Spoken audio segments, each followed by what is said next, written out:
Parents et amis, avec Gilles Parent.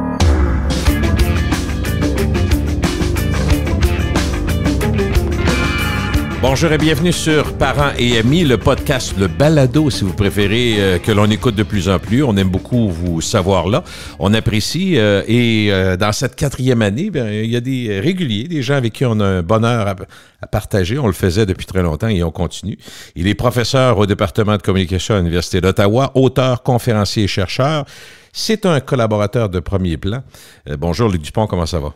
Bonjour Gilles, ça va très bien toi? Très content de te parler. Oui, d'autant plus que la température est au rendez-vous depuis quelques jours. Oui, on est au tournant du mois de juin. Ça fait du bien. Oui, ça fait du bien, effectivement. Au moment où on enregistre, nous sommes aujourd'hui le 30 mai et on a quelques jours de canicule de prévu. On apprécie particulièrement où on sait que on a eu un printemps difficile. T'sais, ça a été dur d'acheter du beau temps. Oui, et c'est pour ça que je le mentionne, évidemment. Généralement, dans mes discussions, c'est assez rare que je parle de météo, mais là, je dirais que ça fait du bien. Ah oui, absolument. Luc, un petit mot peut-être sur les sénateurs d'Ottawa. Il y a eu des rumeurs de changement de ville, surtout changement de propriétaire. Puis là, semble-t-il qu'il y a une autre rumeur plus persistante que c'est sur le point d'être vendu, puis avec un prix qui m'étonne, moi, 1 milliard, quelque chose comme ça. Oui, initialement, on parlait de 700 millions de dollars. Donc, comment on évalue généralement les concessions de la Ligue nationale de hockey? On prend les revenus totaux, à ne pas confondre avec les profits, là, très différents. Donc, les revenus totaux, et on multiplie généralement par 5, 6 ou 7. Oui. Alors, dans ce cas-ci, en appliquant ou en utilisant un facteur multiplicatif de 6, ça donne à peu près 700 millions de dollars. Moi, j'ai souvenir dans une première entrevue, j'avais dit au moins 700 millions. Oui. Et la personne à l'autre bout du fil avait dit 700 millions. Je pense que tu en mets un petit peu trop. Et là, on serait rendu à 900 millions et possiblement 1 milliard de dollars. Je dis possiblement parce que c'est un des investisseurs qui a fait une offre de cette nature-là, mais qui, aux dernières nouvelles, serait en train toujours de trouver de nouveaux investisseurs. Moi, je commence à penser que à ce stade-ci, si tu cherches encore du fric, c'est que t'es plus serré que tu le pensais à l'origine. Pas simple. À tout le moins. Et l'autre danger, c'est que plus ça s'étire, plus on tombe dans toutes sortes d'artistes là, qui lèvent la main.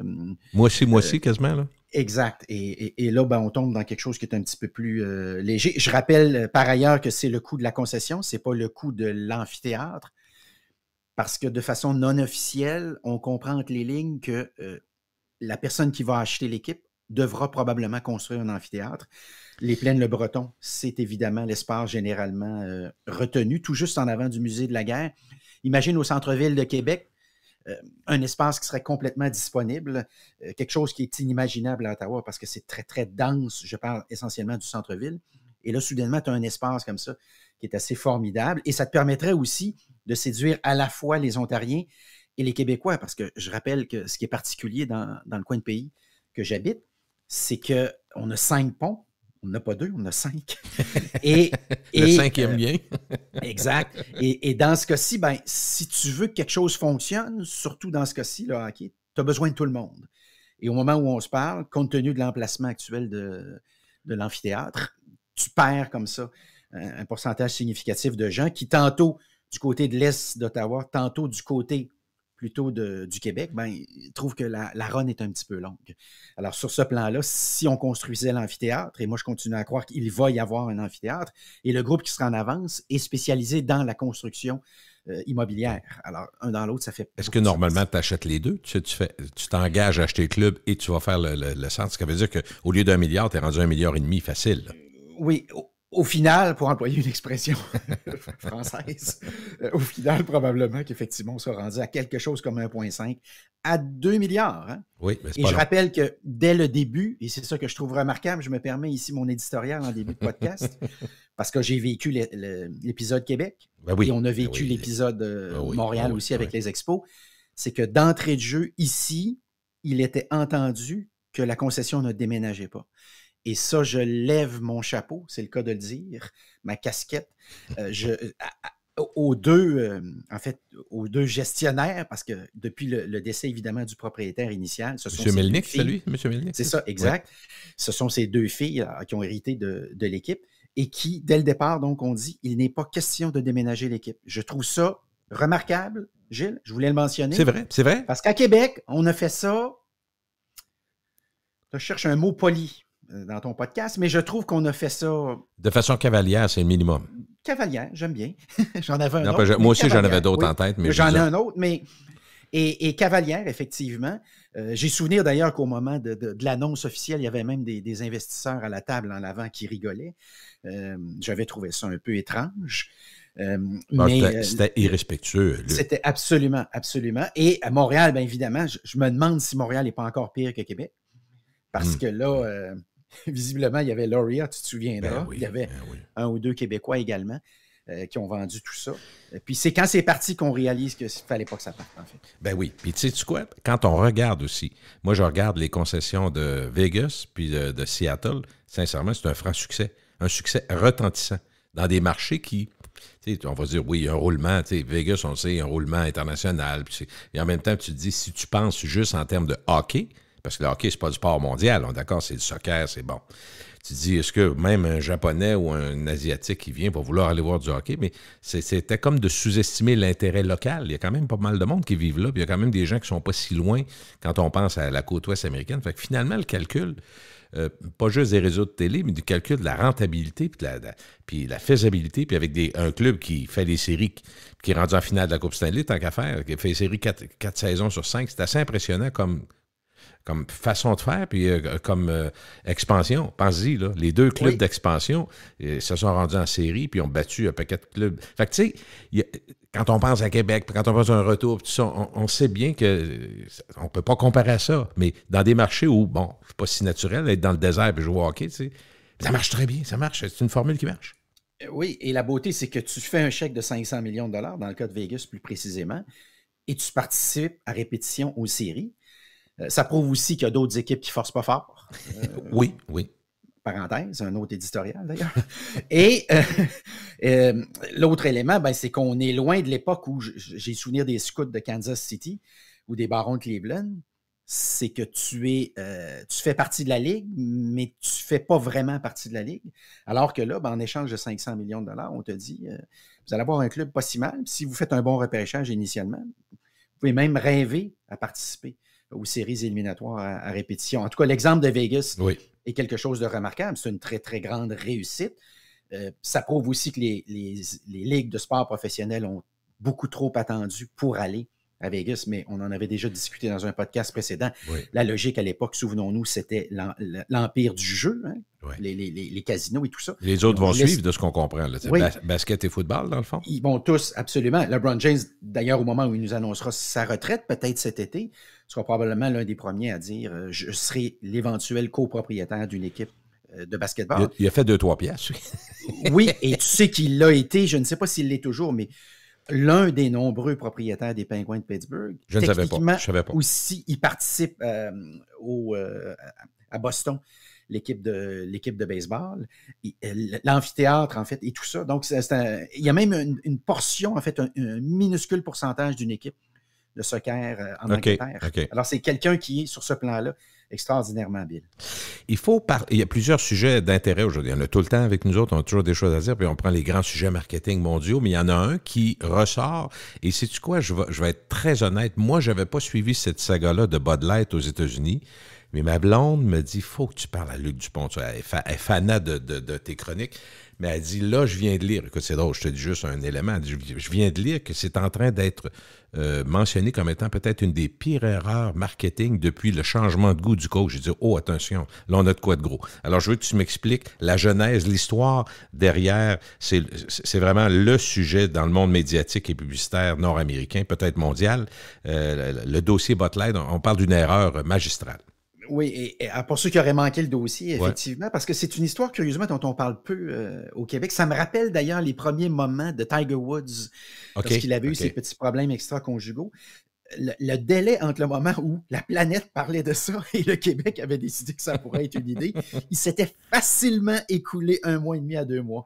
Alors, dans ce cas-ci, on est à peu près dans des eaux similaires. J'ai peut-être fait 2 entrevues là-dessus depuis que ça se passe, et ça se passe toujours au moment où on se parle. Donc, sur le strict plan de... Mais tout ça commence comment, juste pour le fun? Là? Oui, alors, c'est Bud Light, donc, qui fait partie évidemment de la famille Budweiser, Anheuser-Busch, laquelle entreprise a été achetée il y a quelques années déjà par InBev qui est belge.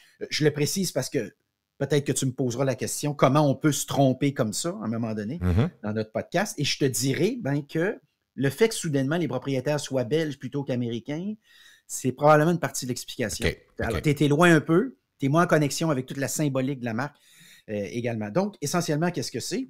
C'est Bud Light, c'est une fille responsable des médias sociaux de Bud Light qui décide d'envoyer à une transgenre une canette de Bud Light sur laquelle on retrouve le visage de la transgenre. Okay.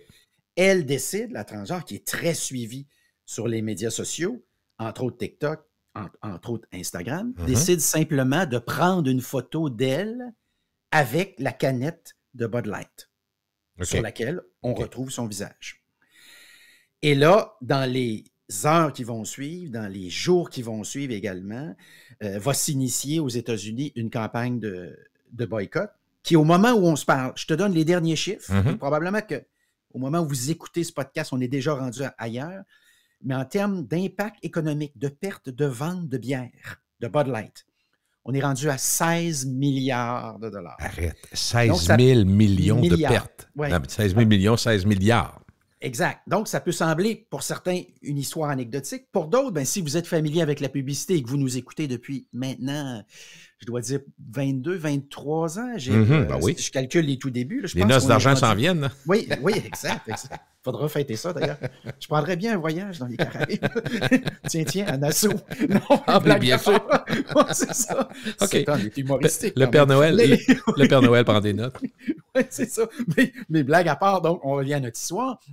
Je rappelle que l'objectif de la pub, essentiellement, c'est quoi? C'est à force de répétition. C'est pour ça qu'on achète des budgets publicitaires. On a compris que plus on répète la même chose souvent, plus ça risque de laisser une empreinte.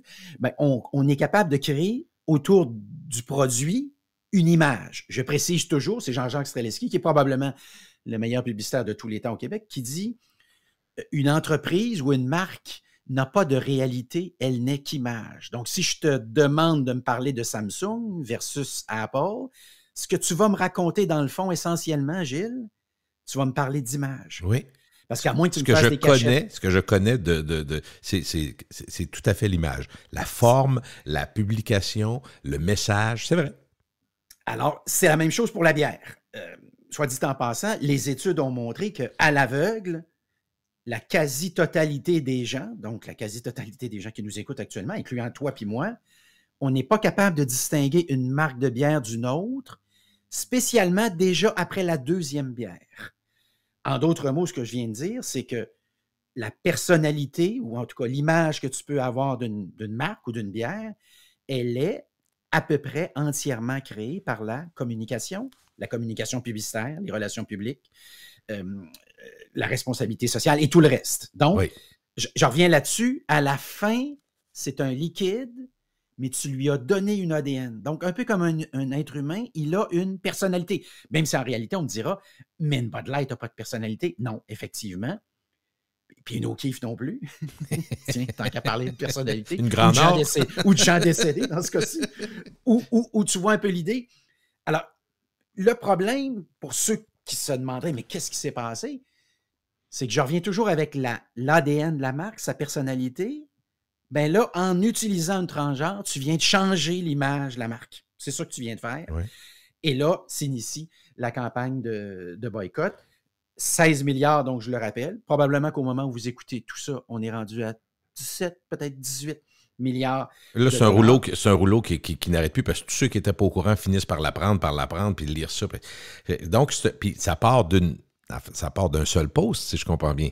Tout ça à la base. Oui, c'est ça. Et ça part d'une canette. Maintenant, là où l'histoire prend sa vitesse de croisière, parce que en marketing, qu'est-ce qui fait qu'une histoire décolle, puis une autre histoire décolle pas? Il faut qu'elle soit relayée vite. Il faut qu'elle soit relayée. D'ailleurs. Oui, il faut qu'il soit relayé, puis il faut que tu me donnes la nourriture ponctuellement pour que je me refâche encore un petit peu plus.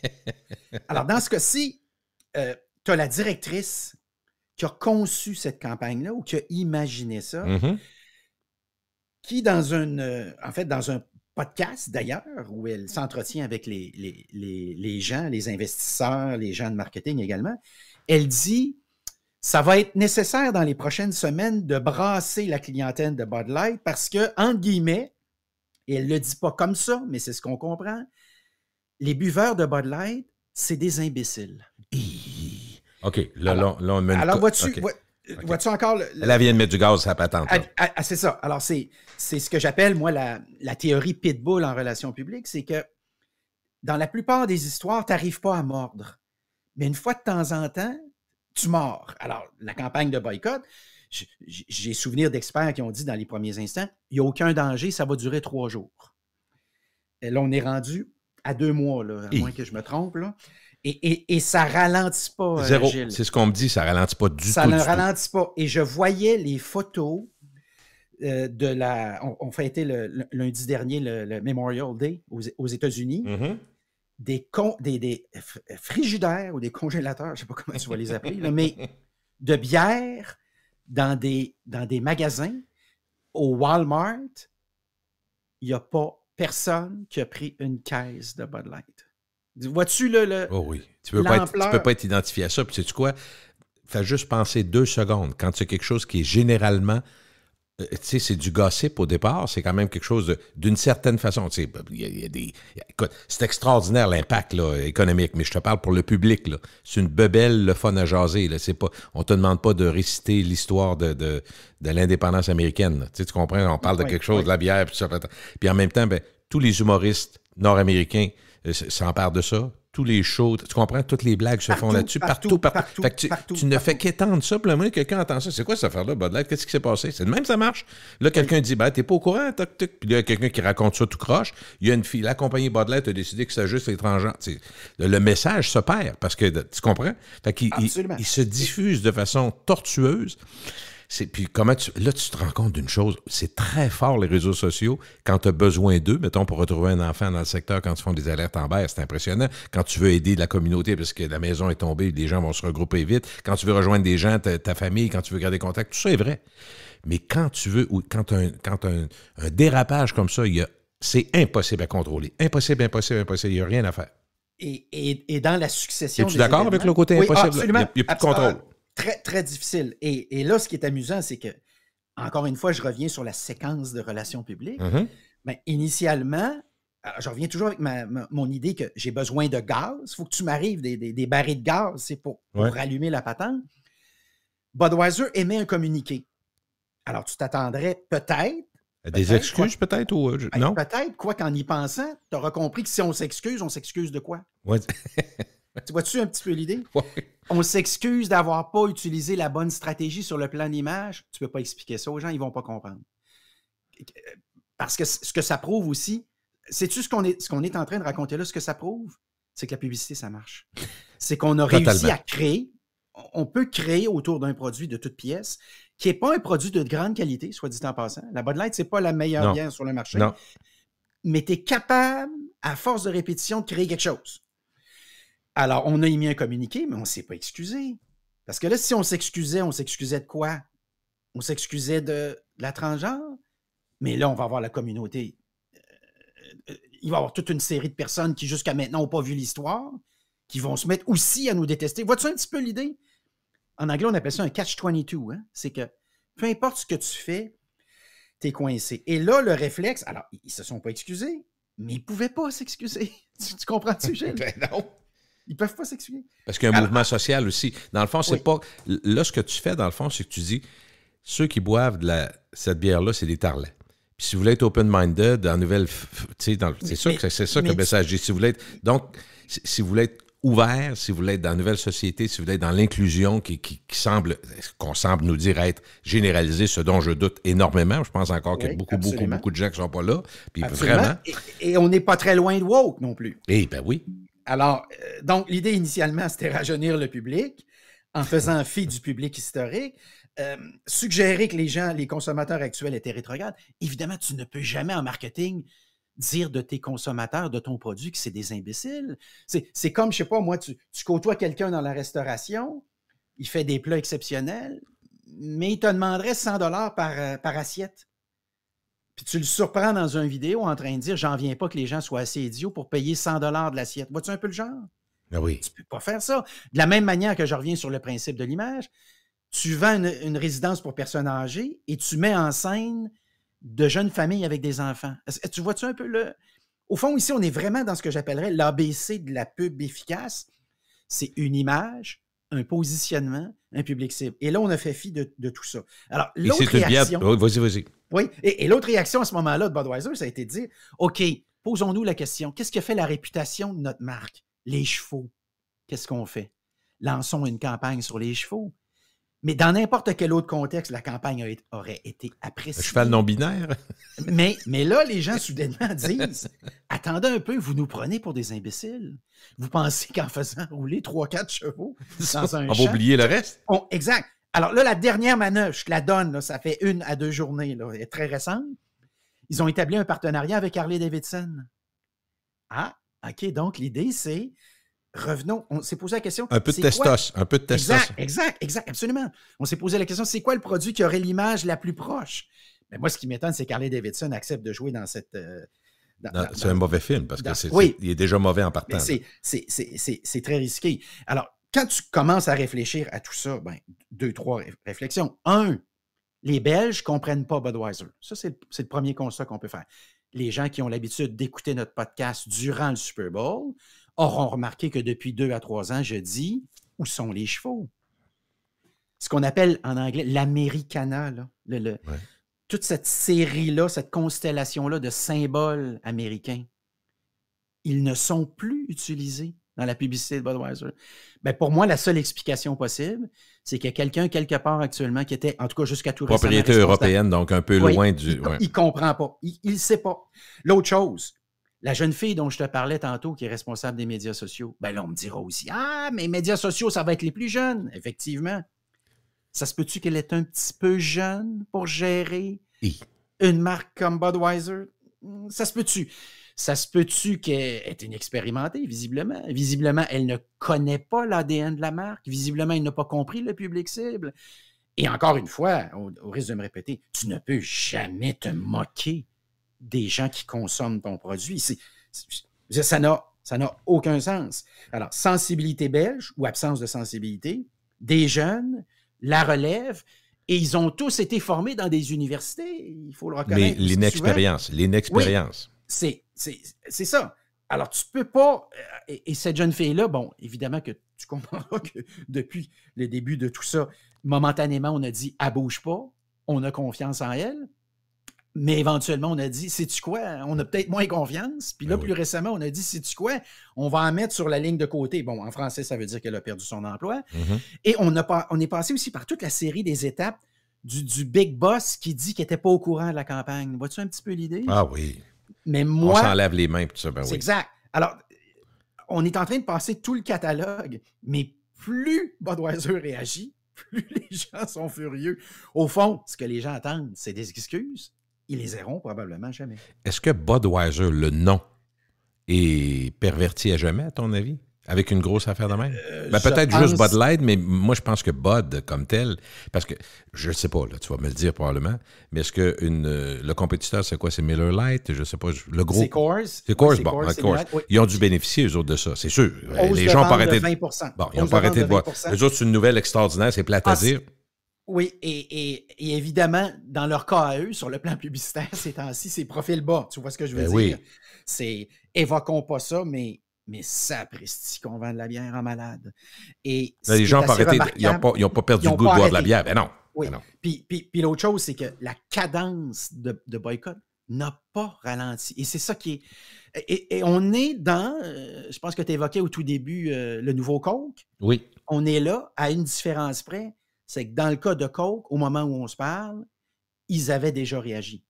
C'est qu'à un moment donné, ils ont dit « OK, on arrête. Vous ne le voulez pas, le nouveau Coke? On le retire. On va le lancer aux poubelles. C'est fini. » Même si à l'aveugle... Et ça va coûter des milliards aussi. Oui. Sauf qu'ils sont relevés. On comprend qu'ils sont relevés avec le Coke Zéro. Tout ça, ils ont fait... Avec le temps, là, probablement qu'ils n'ont pas multiplié les erreurs. Moi, je dirais que c'est une erreur qui est remarquable, qui est vraiment saisissante et qui est marquée indélébile. Mais Coke s'en est ressorti. Là. Oui. Et des mois plus tard... Il y a même un dirigeant qui a suggéré qu'on avait peut-être fait exprès à l'époque. Je ne le crois pas, là, personnellement. Ben non, c'est facile à dire. Je suis convaincu que c'était une erreur. Et une erreur qui était liée à l'arrivée d'un chanteur célèbre dans la campagne de Pepsi, c'était Michael Jackson. OK. Alors, chaque fois que tu évoques le nouveau Coke, toujours se souvenir que le nouveau Coke, c'est la faute à Michael Jackson, qui momentanément arrive avec Pepsi, fait sa fameuse pub, et les ventes de Pepsi se mettent à monter. Et à l'aveugle, encore une fois, les gens disent que Pepsi est meilleur que Coke. D'ailleurs, en marketing, ce que je viens de te décrire là, il y a une théorie là-dessus. C'est ce qu'on appelle le paradoxe Pepsi. C'est comme ça qu'on appelle cette théorie-là. Ah bon? C'est les gens nous disent à l'aveugle qu'ils aiment mieux tel produit. Et quand je leur dis ce que c'est, ils refusent de le croire ou ils disent non, je vais continuer à boire du Coke. Ça, ce que je viens de décrire là, c'est la force de l'image. Et je reviens là-dessus, Gilles, tu disais qu'ils avaient dépensé des millions de dollars pour le nouveau Coke. Ils avaient testé au-delà de 100 000 personnes et ils étaient certains de leur coût. Les gens à l'aveugle leur disaient que le nouveau Coke, qui était plus sucré, pour ceux qui se poseraient la question, c'est quoi la différence, était meilleur que l'ancien Coke. Et le nouveau Coke s'inspirait du goût du Pepsi. Vois-tu comment c'est remarquable? Alors, tout ce qu'on vient d'écrire là, pour les gens qui ne sont pas sûrs toujours en nous écoutant, c'est le pouvoir de l'image. Et l'image, c'est ce qui fait que la pub existe. Si l'image n'existe pas, on ne s'est jamais parlé, toi et moi, de toute notre vie. Parlant de pub et de marketing, est-ce qu'on peut dire, en date du 30 mai 2023, que l'erreur magistrale engendrée par les courtes décisions au départ de Bud Light, dans ce cas-ci d'identification visuelle, est-ce que ça a un impact direct sur toutes les agences de pub qui se disent « Attention, on a le plus gros warning qu'on n'a jamais eu. » Avez-vous vu ce qui s'est passé? Une petite chose qui peut paraître banale au départ, qui est rendue à faire perdre pas loin de 20 milliards de dollars à une entreprise. Donc, tu sais, une crainte intelligente, un respect intelligent, un double-check intelligent de chacune des campagnes pour éviter ce genre d'erreur qui, un coup parti, est inarrêtable. Oui, absolument. Ça va faire école, autrement dit. Absolument. Et c'est ce qu'on appelle, là aussi en marketing, on a une expression, c'est le point de bascule ou le tipping point. Alors, qu'est-ce que c'est pour ceux qui seraient moins familiers avec ça? En passant, il y a un livre extraordinaire qu'il faut lire qui s'appelle d'ailleurs Tipping Point. Point de bascule, je pense, en français pour la traduction, dans lequel livre on explique comme ça ce qui fait que soudainement, quelque chose est à la mode et ne l'est plus, ou vice-versa. Mm-hmm. Alors, c'est ce point-là. L'autre expression qu'on utiliserait entre nous autres autour d'une Bud Light, mais on parlerait de game changer. Quelque chose qui fait que soudainement, tout le monde se regarde en disant « Attention, il y a un risque ». Et depuis ça là, tu devines que sur les médias sociaux, il y a des gens qui sont spécialisés dans vérifier toutes les campagnes qui roulent actuellement partout à travers le monde en disant « Ah, on en aurait peut-être une autre qui ressemble à celle-là. » Alors, tu vois que... Okay. Et ajoute à ça, juste pour le fun, le chat GPT où tu peux usurper de façon impressionnante si tu ne fais pas attention. On est dans un monde où il va y avoir une nervosité qui va être constante, à mon avis. Oui. Et les gens qui croient qu'ils sont à l'abri de ça ne le sont pas. Donc, il n'y a personne qui est à l'abri de ça. Et ce qu'on décrit là, en réalité, c'est de la sociologie puis de la psychologie. Depuis tantôt, là, c'est plutôt cette chronique-là, même si sous le couvert du marketing. Mais j'étudie en socio, on est correct, on est legit. Ouais, et moi aussi. Bon, et voilà. Et comme quoi, il y a une vie après la sociologie. Mais ce que ça prouve, c'est que c'est ça, les campagnes les plus intéressantes sur le plan du marketing, c'est des campagnes qui passent à la vitesse supérieure. C'est de la socio, c'est de la psychologie. La Volkswagen des années 60, la BMW des années 80, la Tesla des années 2000, on est essentiellement dans un phénomène de psychosociologie qui fait qu'à un moment donné, si tu veux dire que tu es de ton temps, c'est le modèle de voiture que tu dois acheter. Et d'ailleurs, dans certains cas, c'est probablement les mêmes personnes qui se sont tapées la Volkswagen des années 60 qui se sont tapées la Tesla. Comment les dirigeants de Bud Light, à un moment donné, qui payent très cher pour avoir des avis, des compagnies qui font des gestions de crise, tout ça, comment eux vont être capables de dire on peut-tu stopper l'affaire ou rendre ça moins grave? Est-ce qu'on peut arriver à une décision, genre, écoutez, éliminer la Bud Light, il faut qu'elle disparaisse au fil du temps qu'il y a autre chose, la compagnie n'est pas mise à... Mais tu sais, ça coûte cher. Est-ce qu'on va persévérer avec Bud Light, sachant que c'est entaché de façon impressionnante. Est-ce qu'on travaille là-dessus, à ton idée? On voit que c'est difficile parce que là, ça n'arrête pas. Là. Mais comment on peut faire un geste? Je n'ai pas, j'ai pas la solution. Là, actuellement, on est à l'opération marketing, en fait, l'opération publicitaire. Okay. On a acheté des millions de dollars de publicité. Bon, les chevaux courent comme jamais. Moi, sur Twitter, ça court, là, t'as pas idée. Évidemment, c'est tous les symboles de l'Americana, c'est la Statue de la Liberté, bon, etc. Jusqu'à maintenant, ça ne semble pas fonctionner. Okay. Est-ce que ça va passer par le Super Bowl 2024, peut-être? Serais-tu surpris si on rayait de la carte le nom? Ben, je pense pas qu'on va aller jusque-là. Okay. Éventuellement, est-ce que les gens vont passer à autre chose? Je ne le sais pas. Moi, j'étais dans un endroit public récemment aux États-Unis. Il y avait 3 fois plus. Alors, j'avais des palettes de bière devant moi. Là, okay. Il y avait 3 fois plus de Corona que de Bud Light. Or, je suis convaincu qu'il y a un an, il y aurait eu 2 fois plus de Bud Light que de Corona, même si la Corona est très populaire l'été. Là. Mais d'ailleurs, c'est même quelque chose que j'ai photographié parce que j'ai trouvé que la scène était tellement parlante. Mais ça ne sera pas facile. Et ça va faire époque. Et on est dans le Coke, dans le nouveau Coke, mais je me demande, Gilles, si on n'est pas plus loin que ça. Bien, c'est inarrêtable pour l'instant, les médias sociaux. Puis il y a à tous les jours. Regarde, aujourd'hui, là, on est le 30 mai, puis moi, je te dis, tu viens de m'expliquer ce que je savais être un impact majeur, mais je ne savais pas la genèse, je ne savais pas comment ça s'était passé. Combien de gens qui nous écoutent dans le podcast, c'est la même chose. Fait que je ne dis pas qu'on va en parler à tout le monde ce soir, mais c'est très dur d'arrêter le fil de transmission de l'information. Puis ça reste intéressant, tu comprends, dans le mot « intérêt ». C'est quelque chose de bien curieux dans un monde où il y a de la pub partout, il y a de la pub sur les marches partout. Dans notre vie, il y en a partout de la pub. Là, oui. Puis là tu arrives avec une grosse compagnie même, des grandes agences, des moyens fantastiques. Une affaire qui peut paraître banale au début, qui est mise... en fait, on laisse dans les mains de quelqu'un d'inexpérimenté une latitude qui est dangereuse. On le voit, là, ce que ça fait. C'est pas une mauvaise volonté. Tu ne t'es pas levé un matin en disant « je vais essayer de mettre la compagnie à terre ». Mais la réalité, c'est ça qui arrive. Là. Oui, et c'est fou, que c'est là, pour vous, des profs comme toi, c'est fou comme exemple. À chaque cours, tu n'arrêteras jamais de parler de ça. Ah, c'est une histoire remarquable parce qu'on a commis tous les impairs possibles et impossibles.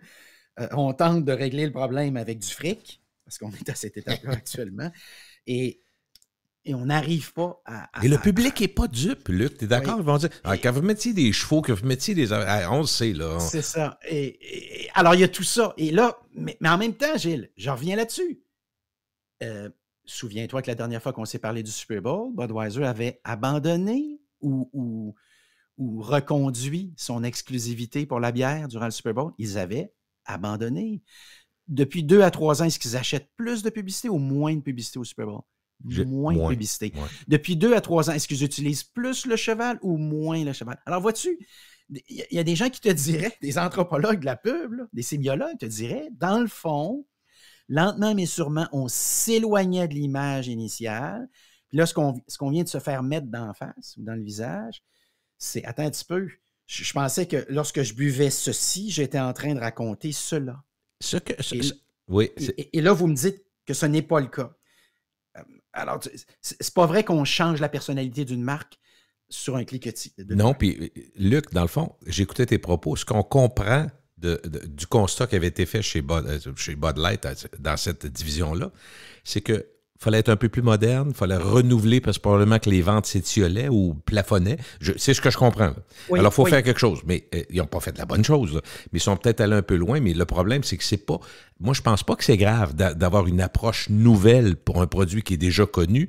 Changer même le design, des fois, tu sais, des choses qui sont des choses légères par rapport au reste. Mais ce qui est le plus grave dans ça, c'est d'attaquer ceux qui sont ta base. Ça se fait pas. Là. Moi, je trouve que c'est l'élément le plus erratique de toute la patente. Oui, d'autant plus que c'était la marque la plus vendue, qui était passée devant Budweiser tout court. Et je reviens avec les marques qui jouent dans les flancs de Budweiser, d'Anheuser-Busch. Tu as évidemment la Corona. Toutes les bières importées. La Modelo, je ne sais pas si la plupart des gens qui nous écoutent disent... La Stella, je ne sais pas si c'est la même compagnie, oui. Stella est compétiteur. Oui, d'ailleurs, puisque tu parles de ça, rappelons-nous que les gens qui ne veulent plus boire de la Bud Light et qui veulent absolument boycotter la compagnie, c'est pas un jeu qui est facile. Hein? Parce que, je sais pas, moi, tu t'en vas à Margaritaville cet été en voyage, tu décides de boire de la Land Shark, qui est une bière pas si mal. Ça serait une Corona, mais le goût de citron là, ou de lime est beaucoup moins prononcé. Si tu bois de la Land Shark, tu bois Anheuser-Busch. Vois-tu un peu le problème? Et c'est vrai pour plein d'autres marques, si bien que dans les médias sociaux, les gens prennent même la peine de dire « Attention, voici le catalogue des marques. » Ça fait mal, parce que tu aurais pu te cacher derrière des identités que tu n'associes pas à Budweiser, mais il y a des gens qui se font un plaisir de le faire. Attention, voici les propriétés de InBev. Il y a ça. Exact. Et c'est pour ça que, historiquement, des compagnies comme Anheuser-Busch ou comme Procter & Gamble ou comme Unilever achètent souvent un catalogue de marques. Ce qui fait qu'à un moment donné, moi, j'ai souvenir, à un moment donné, on avait jasé, toi et moi, de Gillette qui avait lancé une campagne dans laquelle on disait « Tout ce qui va mal sur la planète, c'est la faute des hommes ». Je ne sais pas si tu te souviens de cette campagne-là. Est-ce que ça te dit quelque chose, Gilles, ou c'est déjà, ça fait peut-être une couple d'années? Vaguement? Vaguement, oui, effectivement. Si tu voulais boycotter les produits Gillette, puis te raser, parce que peut-être que tu veux te raser quand même, c'était excessivement difficile parce qu'ils ont un catalogue de produits, évidemment, dans cet univers-là. D'ailleurs, si tu voulais boycotter Gillette, mais tu voulais te brosser les dents, ben probablement que tu étais en train d'acheter un produit Gillette. Sans le savoir, évidemment. Mais sans le savoir, non, exact. Ça. Alors ça, c'est fascinant. D'ailleurs, puisqu'on parle de modernité puis de stratégie marketing, Gilles, je me permettrais de te raconter une autre histoire très, très récente, je pense, dont on parlera... en fait, dans les cercles, dans ce cas-ci, un petit peu plus pointu, là, mais McDonald's, aux Pays-Bas, a lancé une campagne publicitaire complètement capotée. Alors, je te l'explique encore une fois, parce que pour ceux qui n'ont pas suivi, c'est peut-être pas évident. Tu regardes à la télévision une série quelconque. Ça va? Oui. À un moment donné dans la série, quelqu'un mange un burger. C'est un burger de McDonald's. Ça s'appelle du placement de produit. Oui. Alors, voici la campagne publicitaire. Tu prends ton application McDo, tu l'ouvres, tu as un endroit où tu peux faire une capture d'écran, un peu comme quand tu prends une photo là, ou un code QR. Très bien. OK? Tu mets ça vis-à-vis le burger dans la série qui est en train d'être mangé par l'acteur ou l'actrice. L'acteur ou l'actrice. Et tu viens de commander le burger. Wow, hein? Ça, c'est capoté. J'espère que tu le sais, là, parce que sinon, ça va sonner à la porte. Maintenant, je vais rajouter un étage, parce que c'est là où la campagne est complètement capotée. C'est qu'on t'avertit dans la campagne publicitaire la semaine d'avant que dans tel show, à tel moment du show, va apparaître le burger. Donc, qu'est-ce qu'on vient de faire? Placement de produit, ça va? Nouvelle technologie, ça va? Double écran, parce que tu as ton téléphone intelligent, tu fais la commande, tu vas probablement commenter ça sur les médias sociaux. Ça va? On est rendu à 3. Oui. 4, la pub. Alors, c'est vraiment fort. Puis 5, on parlerait de l'omnicanal, c'est-à-dire qu'on a utilisé toutes sortes d'outils qui existaient déjà. On a fait une espèce de collage, puis ça donne cette campagne-là. Je trouve ça vraiment... complètement Est-ce capoté. que c'est un test, tu penses, pour McDo partout dans le monde? Est-ce que, oui. OK, il est regardé comme étant une nouvelle expérience aussi. Oui, puis on le fait toujours, le test, on le fait toujours à un endroit où généralement tu n'entendras pas parler. Parce qu'autrefois, tu n'aurais pas entendu parler. Souviens-toi peut-être de tous les acteurs américains qui faisaient de la pub au Japon. Oui, ben oui. Moi, chaque fois, quand j'étais jeune, j'allais voir le concours de pub annuel là, au cinéma Cartier. Quel beau souvenir, d'ailleurs. Oui, c'est vrai. On faisait la file dehors, il faisait moins 25. Mais c'est magique. Puis on se réunissait, puis on était comme 150 malades qui regardaient de la pub pendant 2 heures, puis qui avaient payé. Je ne sais pas si tu vois un peu la scène. C'est là que tu voyais Harrison Ford annoncer des rasoirs au Japon. Exact. Mais et là, tu disais, wow! Et là, je me posais toujours la question, vois-tu, déjà, mon petit, je sais pas quoi, se promenait dans le cerveau. Je me disais, pourquoi il le fait pas en Amérique du Nord? Et voilà. C'était toujours, hein? Puis c'était Schwarzenegger, puis c'était Sylvester Stallone. Je me souviens, là, je pourrais tous, Brad Pitt. C'était toujours les mêmes, mais qu'on voyait pas ici ou qui protégeaient beaucoup leur image de marque. Alors ici, c'est un test. C'est quelque chose qu'on a fait en Turquie il y a quelques mois, à la différence près que c'était de la web télé. Alors, tu regardes ton émission sur ton écran d'ordinateur, par exemple. ou sur ton téléphone intelligent, alors que si ici, on utilise la télévision conventionnelle, et je te rappelle que Netflix tentera probablement, mais c'est une nouvelle qui avait coulé il y a quelques mois aussi dans les médias, voulait lancer une application qui te permettrait, lorsque tu regardes une série sur Netflix, de commander ce que tu vois. Alors, je ne sais pas si ça t'est déjà arrivé. Je regarde, je vais te donner un exemple on ne parle pas du film ou de la série. On parle de commander un élément de consommation, breuvage. C'est ça que tu me dis? Oui, là? mais qui apparaît dans la série. OK, Alors, je comprends. je te donne un exemple. Tu regardes Wall Street, le tout premier, avec l'acteur connu. Là. Voyons, moi aussi, qui a je reçu une récompense d'ailleurs à Festival de Cannes il y a une semaine ou deux, mais lui, là, oui. qui est né d'ailleurs, je crois qu'il est né au T'es fatigué quand tu fais ça, okay. On cherche comme des fous. Moi, j'ai pas mon cellulaire à côté de moi. Mais tu vas le trouver. Ah, oui. Mais alors, tu vois sa cravate et tu dis, oh, quelle belle cravate. Est-ce que j'en achèterais une pareille? Là. Si tu me la trouvais, là, je me demande où on pourrait la trouver. Alors, Netflix travaille sur un outil qui te permettrait de mettre en lien le produit que tu vois à l'écran et le site Internet qui vend le produit en question. Alors, on est rendu là. Ce que je suis en train de décrire, là, on est au premier balbutiement de quelque chose qui va permettre de commander facilement à peu près n'importe quel produit.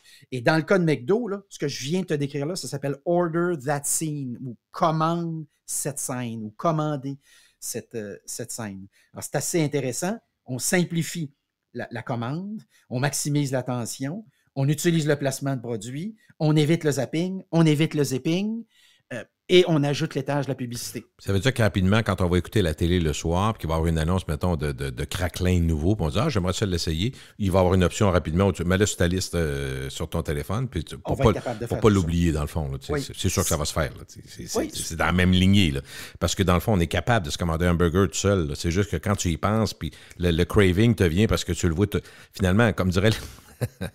Comme diraient les docteurs en nutrition, c'est pas parce que t'as faim, c'est parce que t'as le goût de manger. C'est ça la force du marketing. Oui, et la petite statistique du jour ici, c'est 40% de la nourriture en Amérique du Nord est consommée entre les repas. Alors, quelqu'un quelque part triche. Il y a des menteurs dans la salle. Exact. Alors voilà, c'était ma petite anecdote. Je voulais que tu me parles 2 secondes du film. On a parlé de film. Je sais qu'il y a Fast and Furious, qui est peut-être l'emblème pour les profs de marketing du placement de produits. Tu en as parlé un petit peu. Puis il y a aussi Blackberry, le film. Là. En tout cas, je ne sais pas de quel tu veux me parler, mais les deux sont dans l'air, en tout cas. Oui, dans le cas du film Blackberry, en n'oubliant pas qu'on a passé très près, toi et moi, d'acheter un Strawberry et pas un Blackberry, parce que quand on a testé les noms, on est arrivé avec quelques suggestions. J'ai lu ton infolette là-dessus, que j'aime beaucoup en passant. Oui, merci. Oui, puis j'invite tous les gens qui nous écoutent à s'abonner. C'est gratuit. Et ce que je fais chaque semaine, c'est que LucDupont.com, c'est ça? On va chercher ça. Si vous tapez Luc Dupont Infolettre, vous allez tomber carrément. Parfait. Le lien est là, puis on s'inscrit. À vous inscrire. Et la beauté, quand on est à l'autre extrémité du cordon, c'est quand je jette un coup d'œil sur les gens qui s'inscrivent, par curiosité élémentaire, je dois dire que ça fait toujours du bien. Il y a un paquet de gens qui sont dans la business. Oui, en termes de quantité puis en termes de qualité. Et voilà. Mais je reviens donc sur notre Blackberry, qui devait s'appeler, donc qui aurait pu s'appeler Strawberry, mais qui aurait pu, pire encore, s'appeler Easy Mail, Mega Mail ou Pro Mail. Et c'est quand on a fait affaire avec une entreprise qui s'appelle Lexicon, qui est spécialisée dans la création de noms aux États-Unis, qu'on a dit, si vous appelez ça Easy Mail, les gens vont être convaincus que c'est un téléphone qui permet essentiellement d'envoyer des courriels. Et je remets dans la séquence des événements le BlackBerry, là, 2002. Avant ça, on est à la pagette, juste pour ceux qui n'auraient peut-être pas suivi le dossier très attentivement. Alors, le danger d'appeler ça Easy Mail ou Mega Mail, c'est que c'est comme un pagette qui permet d'envoyer des courriels. Mais c'était plus que ça, BlackBerry. Et ce qu'on avait remarqué dès le départ, quand on avait montré le produit aux gens de Lexicon, il avait dit, c'est drôle, on dirait que c'est un clavier, c'est des petites graines. Alors, c'est là l'idée. Berry, OK, parce qu'il y avait Apple, quand les pommes, les fruits et les légumes ont été inspirants. C'est sûr que ça n'a pas nuit. Si bien qu'assez rapidement, l'expression crackberry, quelqu'un qui n'était pas capable de lâcher son maudit téléphone, aujourd'hui, je ne sais pas, on appellerait ça un Apple, je ne sais pas quoi, Apple sauce. Mais dans le temps, alors ce problème-là et cette expression-là a été créée. Ce qu'il ne faut jamais oublier, c'est que BlackBerry aussi, c'est le début du téléphone intelligent tel qu'on le connaît. C'est important, c'est canadien au départ. Oui, et 2002, là, si on est là, toi puis moi, puis on l'a vécu, là, c'était Nokia. qui était là. Oui. Alors, 2002, c'est exactement le moment où je l'ai. Il était beau, mon écran de Nokia. Il était fluorescent, je me souviens. Une espèce de bleu fluo. Il était vraiment capoté. Mais il était juste capoté, puis il pouvait juste être utilisé pour faire des appels. Alors, arrive BlackBerry, et BlackBerry va prendre le marché. Et éventuellement, pour faire une histoire courte, l'iPhone va être lancé. Mais ce qui est assez remarquable, c'est qu'entre le moment où l'iPhone est lancé, il va s'écouler évidemment du temps. Et BlackBerry va continuer à vendre plus de téléphones, si bien qu'au pic, là, il contrôlait 43% du marché du téléphone intelligent aux États-Unis en 2010. Or, je te rappelle que le iPhone est lancé, selon mes souvenirs, 6 ou 7, 2006, 7? Quelque part en 2006-2007 exact. Et ce qui est remarquable à l'époque, c'est que lorsque Steve Jobs fait sa première conférence de presse en annonçant le lancement du iPhone, il va dire, je vais vous dire pourquoi on va battre éventuellement le BlackBerry. C'est que dans un BlackBerry, il y a 40% de ce qui se retrouve sur l'objet BlackBerry qui n'est pas utile. Et là, les gens demandent, oui, mais c'est quoi qui n'est pas utile dans un BlackBerry? Et à la surprise générale, dans la salle, il dit, c'est le clavier. Et souviens-toi que ce que les gens aimaient du BlackBerry, c'était le clavier. Oui, clavier. Alors, c'est ça qui est remarquable. Il avait, au fond, identifié avant l'heure la faiblesse du BlackBerry. Et BlackBerry, initialement, va avoir une espèce de... Parfois, tu n'es pas sûr. Là. Tu te dis, attends un peu, il nous a joué dans la tête. Là. Je ne sais plus quoi faire. Un peu comme dans le sport professionnel. Là, un doute. Un doute, exact. Alors, BlackBerry décide de lancer un BlackBerry sans clavier physique. Ils l'ont lancé trop vite. Il n'est pas au point. Et c'est à ce moment-là qu'ils viennent de la bascule, le point de bascule. Oui, c'est le point de bascule, absolument. C'est exactement ça. Exactement ça, Gilles. Et le BlackBerry ne réussira plus jamais après ça à reprendre le marché. Alors, le pic, au fond, là, c'est 2010 quand ils disent « Ah, on va en lancer un ». Et dans ces meilleures années, 80 millions d'utilisateurs du BlackBerry. Moi, mon souvenir du BlackBerry, je vais te le donner en 1000. Je suis à l'aéroport de Toronto. J'ai un flip phone. J'attends l'avion. Et tout le monde autour de moi, sans exception, est sur son BlackBerry. Et c'est le moment où je me dis, oh, peut-être qu'avec mon flip phone, je suis un petit peu en retard.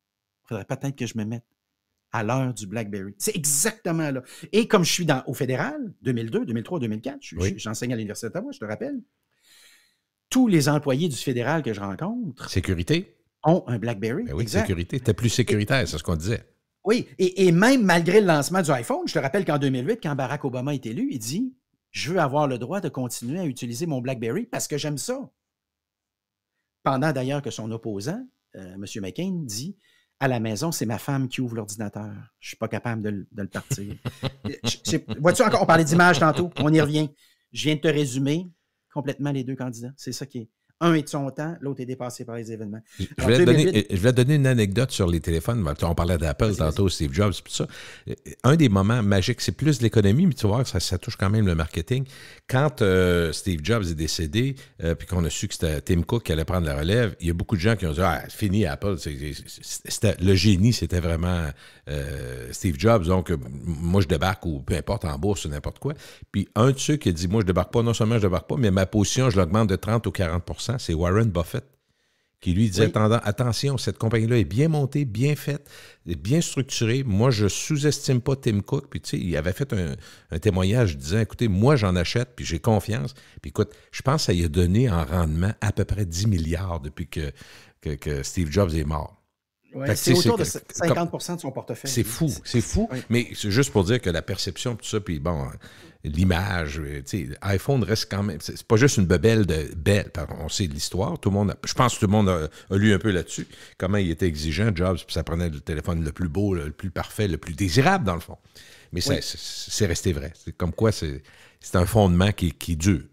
Oui, et pendant ce temps-là, Steve Ballmer disait jamais personne n'acceptera de payer 500 $ pour un téléphone. Steve Ballmer, qui était à ce moment-là à la tête de Microsoft. Microsoft qui a raté à peu près tous les grands virages ou toutes les tipping points. Ouais. On a raté les médias sociaux. Remarque qu'on a acheté LinkedIn depuis. On a raté la mobilité.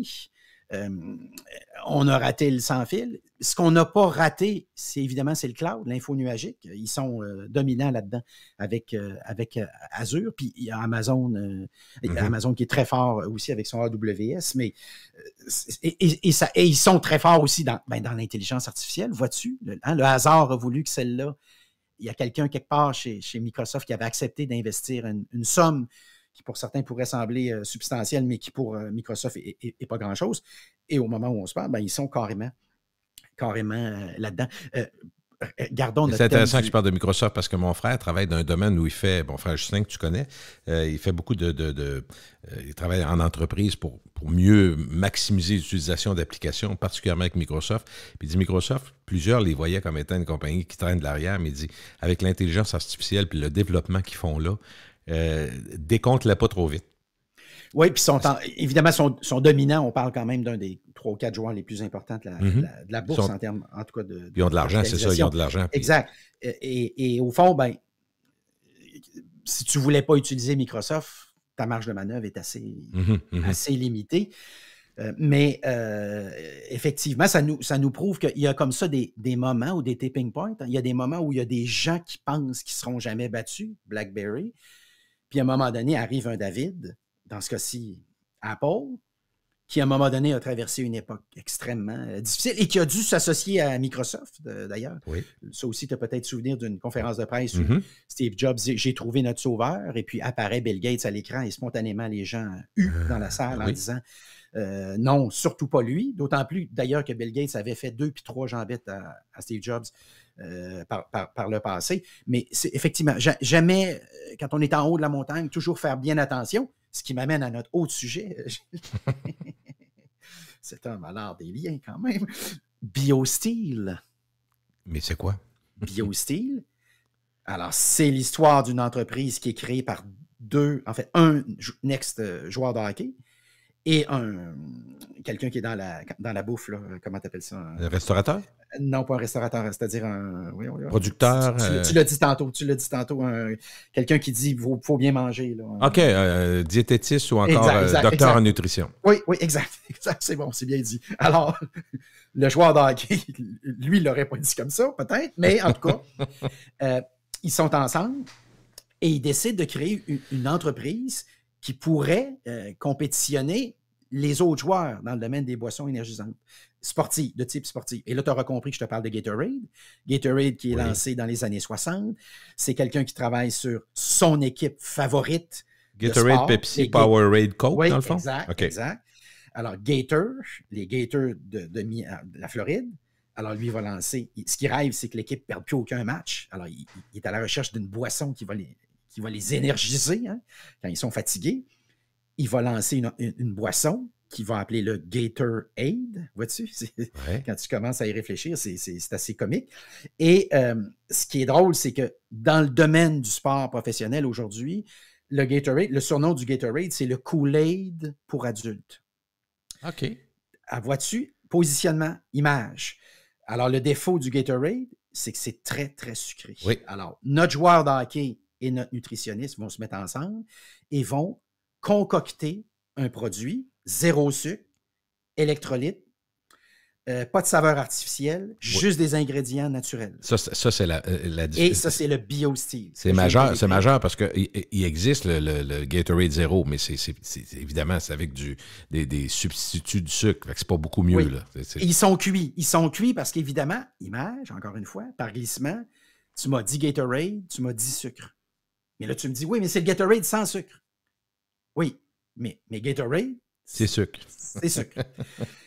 Trop de sucre. Alors, le problème, c'est que, évidemment, les joueurs rapidement de hockey vont décider d'en boire en cachette durant les matchs. Le BioSteel, dont je te parle, qui est créé en 2009.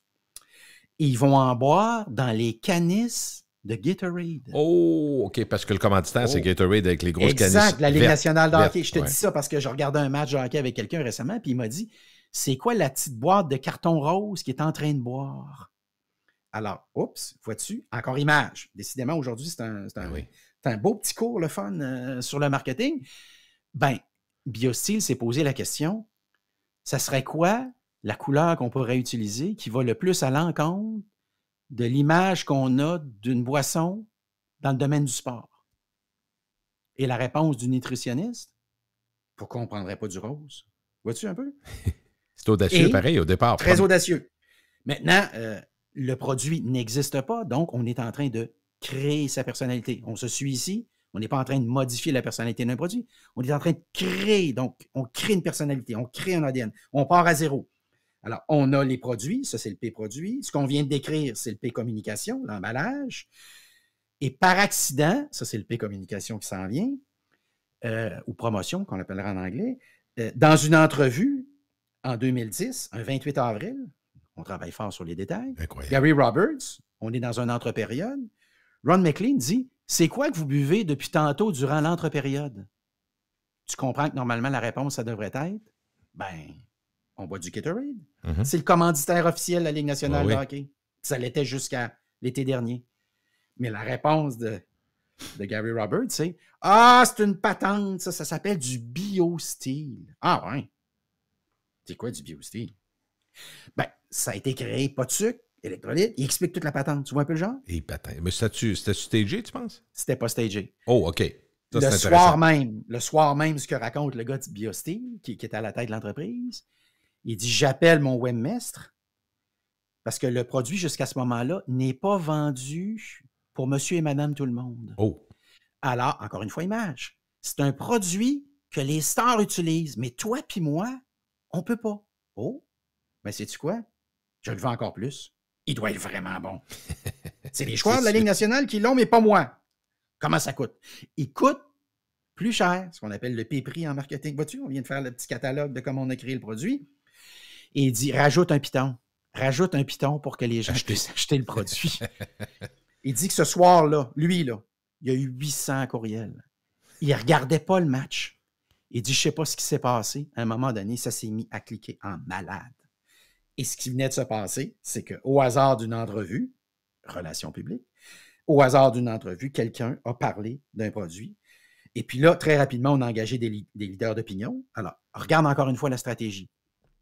Gatorade essaie de rejoindre le maximum de personnes, donc signe plein de monde. Ça va? Plein d'artistes, plein de sportifs. Qu'est-ce que fait BioSteel? Est-ce qu'ils ont les mêmes moyens que Gatorade? Ben non, ils n'ont pas les mêmes moyens. Gatorade, c'est Pepsi. Ils n'ont pas les mêmes moyens. Powerade, c'est Coke. Ils n'ont pas les mêmes moyens. Donc, concentrons-nous. Moins d'artistes, moins de stars, mais visons des gros. Patrick Mahomes. Mm-hmm.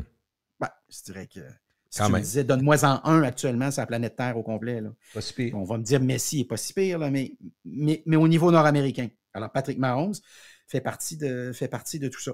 Pendant ce temps-là, si tu regardes Gatorade est encore associé dans l'esprit des gens à Michael Jordan, Serena Williams. C'est correct, mais je viens de te parler de 2 personnes qui ont pris leur retraite. Image. C'est-tu oui, c'est bon. La référence que je voyais, Luc, c'est quand tu parles de ça, de l'effet de BioSteel, puis quand le gars à l'entraque en parle, puis que ça a un effet bœuf, puis que ça multiplie l'intérêt, puis là, ça se met à jaser. Vois-tu, d'une autre façon, mais positive totalement cette fois-là, c'est un peu ce qui nous arrive en 2023 à Bud Light. Vois-tu, une petite affaire qui part en vrille. Quand c'est positif, ça peut aussi avoir un effet extraordinaire, boostant, et pas juste parce que c'est un booster pour le sport, mais tu comprends, ça peut avoir un effet extraordinairement de lancement pour une entreprise. Fait que c'est bon des deux côtés. On a dans la même chronique, dans le même balado, 2 exemples d'effets d'entraînement remarquables, mais avec des effets. Dans le cas de Bud Light, on comprend que les enjeux sont encore plus grands, mais les effets sont encore plus dévastateurs. Mais derrière ça, il y a un message qui s'est propulsé à une vitesse incontrôlable. Oui, autrefois, avant l'arrivée des médias sociaux, contrôle à 100% ou presque de ce qui se raconte. J'entends une entrevue de l'ex-relationniste de Tom Cruise. Elle disait, dans le temps, je choisissais les questions qu'on posait à Tom Cruise. Et je choisissais la photo qui apparaissait sur le magazine. Et si on me disait, c'est pas Tom qu'on va mettre sur le magazine, je répondais candidement, il n'y aura pas d'entrevue. Donc, contrôle à 100%. Ce qu'elle raconte, aujourd'hui, elle dit, puis évidemment, depuis, elle ne travaille plus avec Tom Cruise, qui momentanément travaillait avec sa sœur, ce qui était évidemment une idée complètement fofolle, alors qu'il travaillait probablement avec la meilleure. Elle dit, aujourd'hui, je n'ai plus aucun contrôle. Et dans les 2 cas que tu viens d'évoquer, c'est des histoires qui partent, il y a une étincelle initiale, mais le reste, le feu qui va s'en suivre, aucun contrôle là-dessus. Aucun contrôle des deux côtés. C'est deux Aucun histoires. contrôle, effectivement. Du bon comme du mauvais, effectivement. Il y en a un mot de la fin là-dessus. C'est fantastique. Prof Dupont, c'est fantastique. Merci beaucoup. Quelle chronique, hein? Elle va passer à l'histoire, celle-là. Image. Salut.